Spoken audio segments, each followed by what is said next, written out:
अगर आप भी महादेव और माता पार्वती की भक्ति में डूबे रहते हैं तो इस कहानी को एक प्यार भरा लाइक दें और ऐसी ही दिव्य कहानियों के लिए हमारे चैनल एवेशसोनी 266 को सब्सक्राइब करना ना भूलें।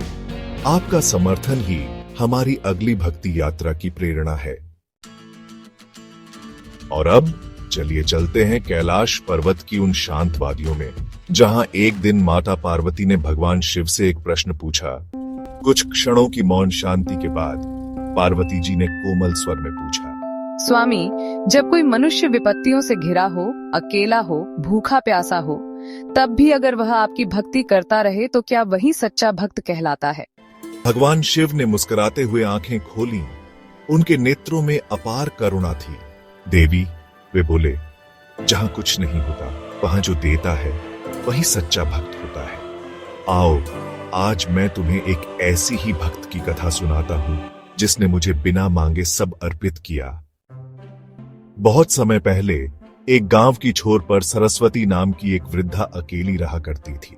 उसका कोई नहीं था, न परिवार न धन, लेकिन उसके जीवन का आधार था भोलेनाथ की निस्वार्थ भक्ति।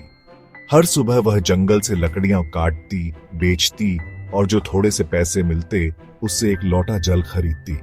फिर वह नंगे पांव मंदिर जाती और भोलेनाथ के शिवलिंग पर जल अर्पित करके कहती, हे शिव शंकर, मेरे पास कुछ नहीं, बस तुम्हारा नाम है। गांव वाले उसका मजाक उड़ाते, क्या शिव जल से खुश होते हैं? अब तू बूढ़ी हो गई, आराम कर। वृद्धा बस मुस्कुराकर उत्तर देती, मैं उन्हें पाने नहीं, निभाने आई हूँ। मेरी भक्ति सौदा नहीं है। एक दिन गांव में भीषण सूखा पड़ा। कुएं सूख गए, खेत बंजर हो गए। लोग गांव छोड़ने लगे। उन्होंने सरस्वती से भी कहा, अब मंदिर जाकर क्या होगा, खुद को भी मरवा रही हो।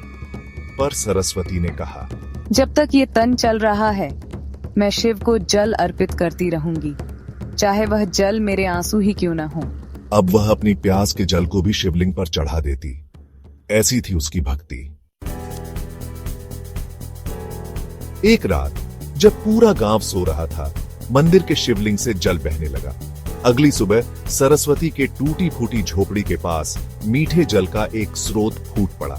गांव के लोग चकित रह गए और तभी मंदिर से एक दिव्य वाणी गूंजी, जहां भक्ति होती है वहां कृपा अपने आप बहती है। सरस्वती ने बिना मांगे मुझे सब कुछ दिया और वही सच्चा प्रेम होता है।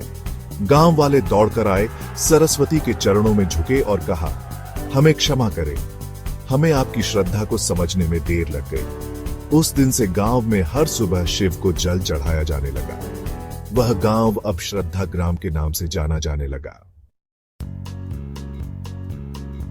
सच्चा प्रेम वही है जो कठिनाई में भी न डगमगाए, जो भक्ति मांगे नहीं बस समर्पण करे। वहीं शिव स्वयं प्रकट होते हैं। भगवान शिव ने पार्वती की ओर देखकर कहा, देवी, जब मन से प्रेम किया जाए तो भक्ति अमर हो जाती है।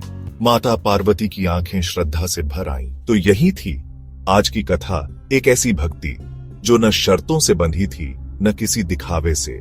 अगर इस कहानी ने आपके मन को छुआ हो तो कृपया इसे अपने दोस्तों और परिवार के साथ शेयर करें, ताकि महादेव की भक्ति की ये रोशनी हर घर तक पहुंचे। और हाँ, ऐसी ही और दिल को छू जाने वाली कहानियों के लिए हमारे चैनल एवेशसोनी 266 को सब्सक्राइब करना न भूलें।